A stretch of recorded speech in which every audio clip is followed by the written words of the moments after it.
بسم اللہ الرحمن الرحیم۔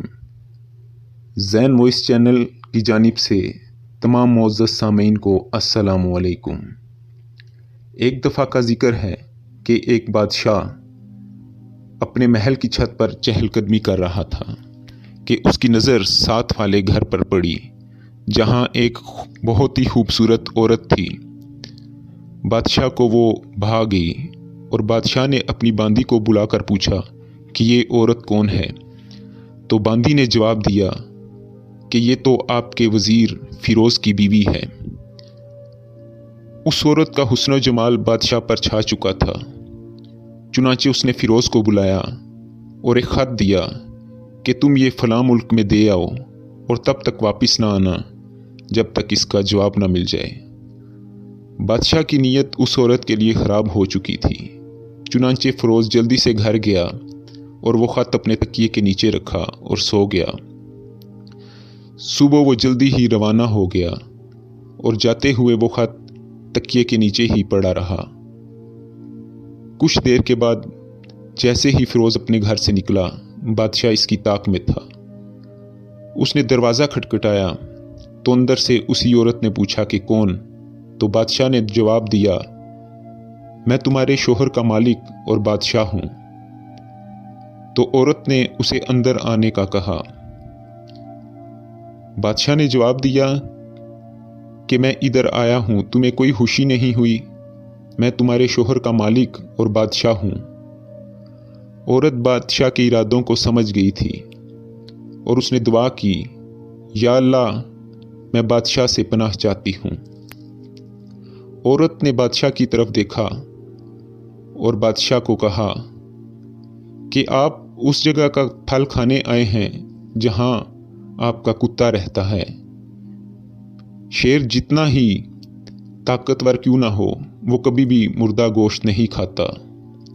یہ بات سن کر بادشاہ کو بہت غصہ آیا اور وہ واپس چلا گیا اور جاتے جاتے اس کا رومال وہاں گر گیا۔ رستے میں جب فیروز نے دیکھا کہ وہ خط نہیں لے کر گیا تو وہ واپس پلٹا۔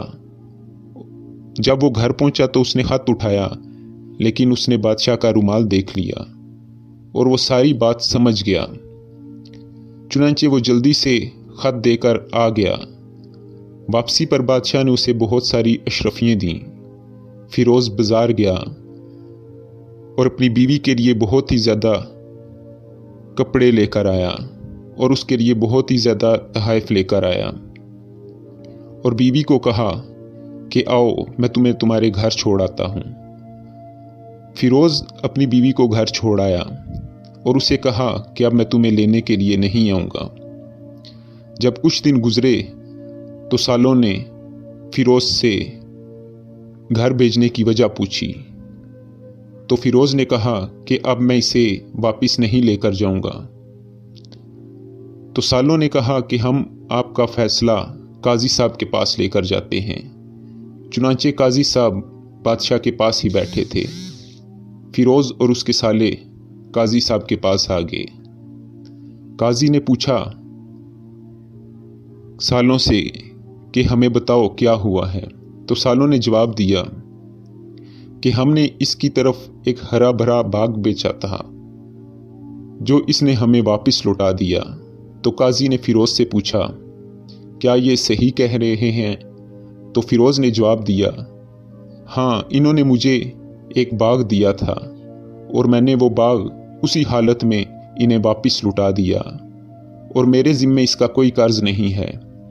تو سالوں نے جواب دیا، ہاں واقعی اس نے باغ ہمیں واپس اچھی حالت میں دیا، لیکن ہم باغ واپس دینے کی وجہ پوچھتے ہیں۔ تو فیروز نے کہا کہ میرا باغ ہرا بھرا تھا اور میں بہت خوش تھا، لیکن میں نے وہاں پر شیر کے پنجوں کے نشان دیکھے ہیں جس سے میں بہت خوفزدہ ہو گیا ہوں۔